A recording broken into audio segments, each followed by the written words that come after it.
Hello, everybody. Welcome back to another episode of Cash and Sport.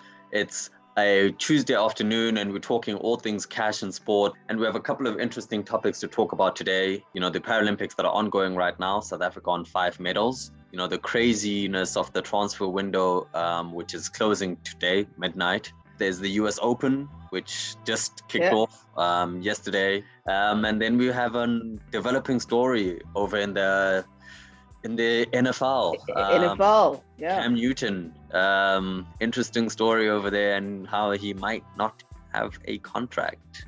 He might be cut, but let's get into it. He is cut, actually. He is cut. cut. Currently doesn't have a team. Oh my goodness. And I think that's a developing one. We'll keep our eye on it. But Cam Newton has been cut by the New England Patriots. They're going to obviously say form team fit and everything. But has it played a role that Cam is not vaccinated? And he's wanting to explore his options and do his own research around vaccines or whatever that is. We need to dive a little bit deeper into that and understand what he's saying about vaccines. But understanding, I think we've touched on it a bit, the NFL rules around vaccinations this season, around the states that require you to be vaccinated as well. So it becomes a whole thing of, quarterback one, if he's not vaccinated, can he travel to certain games, or will certain games be cancelled because he's not vaccinated, or some of the teams mates are not vaccinated? So an interesting one. Obviously, no one's going to say it's just that. Obviously, they're going to say team fit, form. Mark Jones is a better quarterback, and they're going to put it to that. But it had to play a part. It had to have played a part.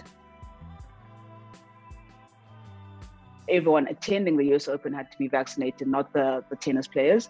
We know how strict Australia is. So this was the last Grand Slam of the year. And then we head into Australia in January 2022. Will the Australian Open require athletes to be vaccinated? So not necessarily the ATP and the WTA, but actually coming into Australia. That's going to be an interesting one, because now it's not up to the two tours. It's actually up to the country that you're in.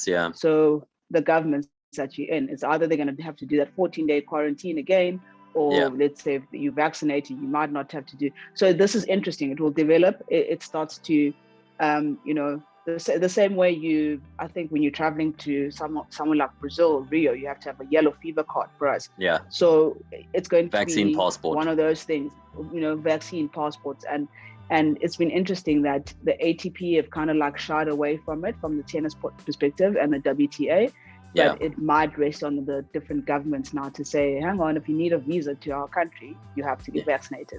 US Open only decided on Friday that you needed a vaccination to attend. So some people bought the tickets on the premise that they didn't need one, and then they made a decision on Friday when the US Open starts on Monday. So man, let's keep our eyes and open to any news, ears.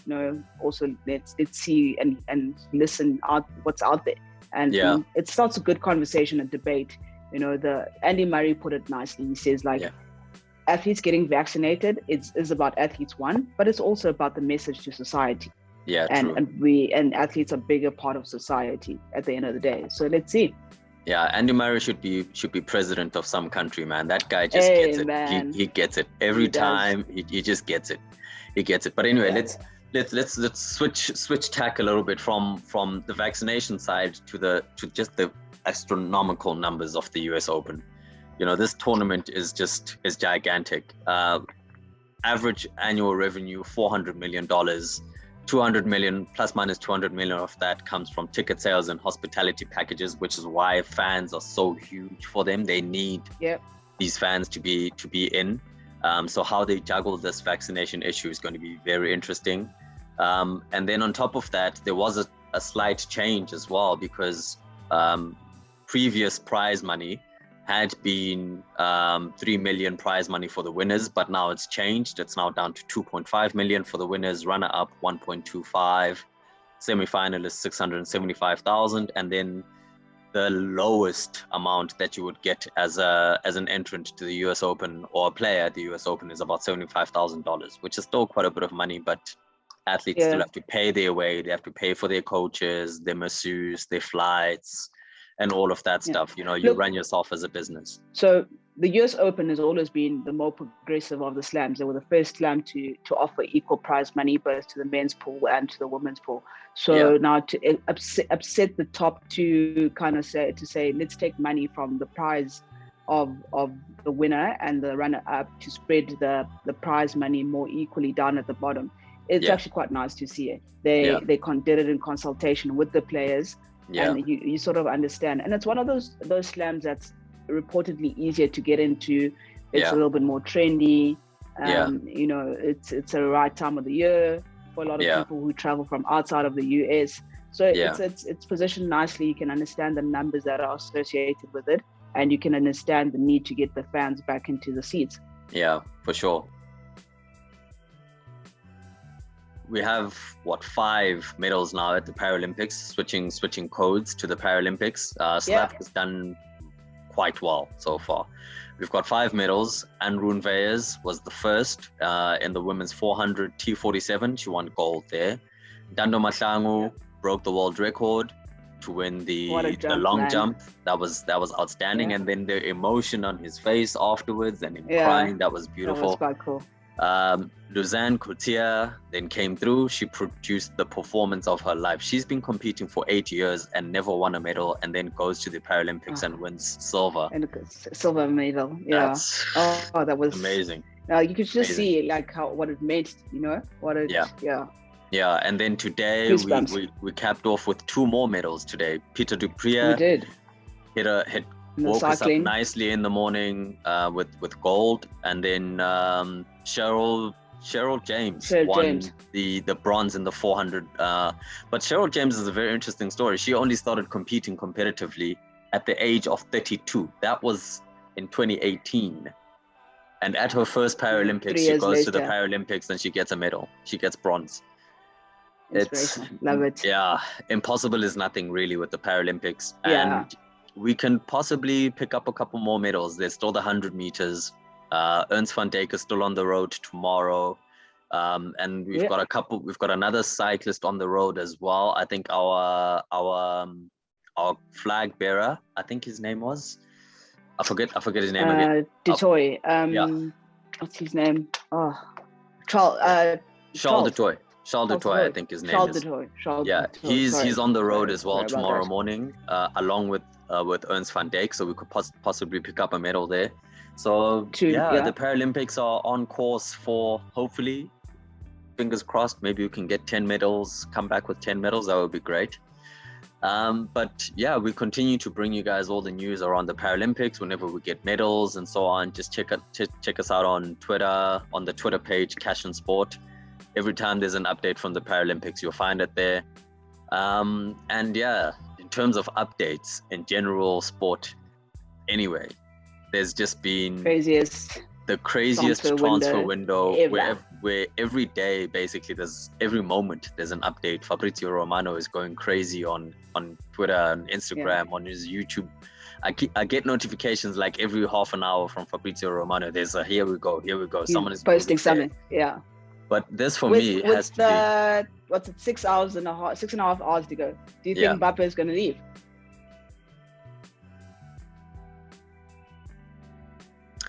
Like that's the main one we're looking at now. 6.5 hours. Personally, PSG have got to make it. Personally, I think he will leave. I also it's think hard so, because the money. It's hard not to take the money now. It's 137 million. Wants to leave. It's 137 player wants to million. leave. Take the money now, or he walks for free in a couple of months' time. What do you want? Real Madrid might come back with maybe, let's say, 150 million, and we call it quits there. But if you PSG, what do you do to keep him? He scored 2 goals. Was it 2 on the weekend? Two goals on the weekend. What do you do to keep him? Because here's a player, he wants to potentially go to Real Madrid, but you also want to show some faith in him. And he started this weekend, so it's not like Messi walked into the starting lineup. You've instilled some faith in him. You're talking to him. He can pretty much write his checkbook for his next contract if he wants to. How do you keep Mbappe in your team? I don't know. Because he would start for PSG anyway, alongside Neymar and Mbappe would start on either side of Messi playing as sort of like a false nine. Yeah, I don't know how you keep him. He's playing anyway. He's getting game time, so it's not a game time issue.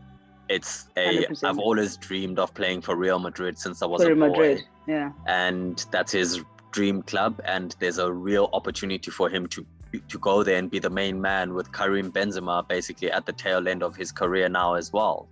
You know, so I don't see how they can convince him to stay. And just the mere fact that Messi's gone there and he still wants to leave kind of tells me that there's really nothing that they can do to try and force him to stay, you know, or try and convince him to stay. There's no carrot. It's not a financial issue. He earns more than enough money. He's still a kid. Yeah. So it's interesting because for PSG, Mbappe has always said he needed pieces of the puzzle to around him. So PSG will then say, look, we've got the pieces around him. He's still left. So from an optics point of view to the PSG fans, the club won't have a bad rep. But Sans, honestly, talk about pieces of the puzzle. Sergio Ramos, one of the best centre backs in the world. Lionel Messi, there's no point in even trying to start there. You know, Gianluigi Donnarumma, one of the very best goalkeepers in the world, is now at PSG. And then you also have Hakimi, great right back. I mean, how many do you need? He cannot say that he wasn't given it. Yeah, exactly. The team has been built to win the Champions League. All you have to do is stay and score the goals, because you know you don't have to worry about what's behind you. Goalkeeper's solid. No, for sure. The spine is solid. Everything is solid. You have the team. So I don't see how they can convince him to stay. Honestly, it's not about that. But anyway, for me, I'm actually wearing the wrong shirt color. I should have been wearing one with a devil on the badge. My main man is back home. Cristiano Ronaldo, the return of the prodigal son. He's back. He's at Man United. He's signed from Juventus. What? You guys are winning the league now. We're not winning the league. We're not winning the league, but I'm much more confident around Cristiano. And I wanted to talk about this one, not because it's a big transfer, but because of the value of experience and the mood lifter that certain players give to. And you're an international athlete, right? You played in the Olympics, you played in big teams. You know, from a former professional athlete, you know, what is it like when you have like a superstar who walks into the team and is like, we're here to win, you know?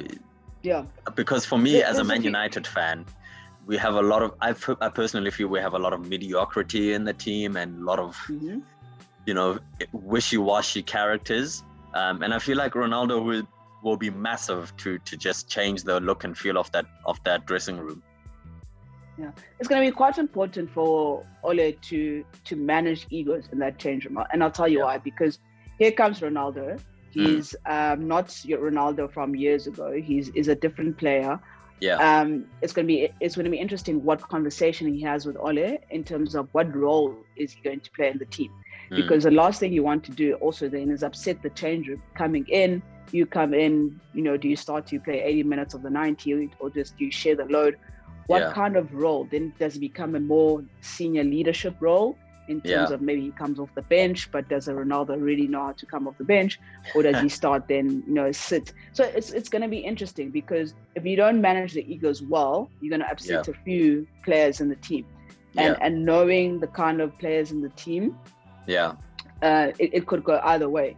But if you get the sweet spot and manage the egos, and understanding that he's not larger than the team, then you'll get it right. Then he comes in, he's seen stuff, he's played in big teams, he's a calming effect, and he delivers under pressure. And that's one thing Ronaldo has, he can deliver under pressure. So he's going to be good for that change room. It actually then, even like when you read his Instagram message, was there really a Manchester City move?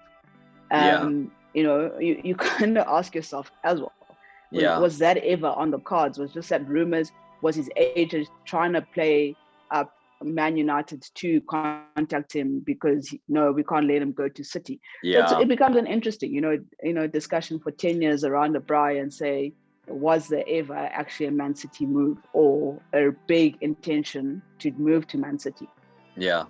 I think that, that's definitely a question to be asked. But I don't care. I don't care. Cristiano's back. The Red Devils are unplayable. I honestly don't care. But honestly speaking, we never actually did Premier League predictions or anything like that because it's not really our style. But man, I'm scared of. Right now, Greenwood is just saving your season. Yeah, I'm scared of Chelsea. Honestly, I'm really scared of Chelsea and how strong that team looks. Down to 10 men, Reece James gets sent off and defend like that. That was hot. Yeah, that was pure hot. Like Mendy, if he can keeping clean sheets, we're gonna be, I mean, he's conceded 1 this season in 3 games. We're gonna be good. I think that's but also we need to rotate players. We're gonna need to have squad depth because once you start playing in every tournament, and then you're also the only English team, not the only, Man United went to the Europa. Oh, wow. You one of the, it's hard to do back to back. It's hard. So we're going to need to manage legs, I mean, you think about it, Liverpool didn't go back to back. We're seeing WNBA teams aren't able to go back to back. So back to back is not as easy as it was a couple of years ago because now the competitions demand more of you, the travel, this.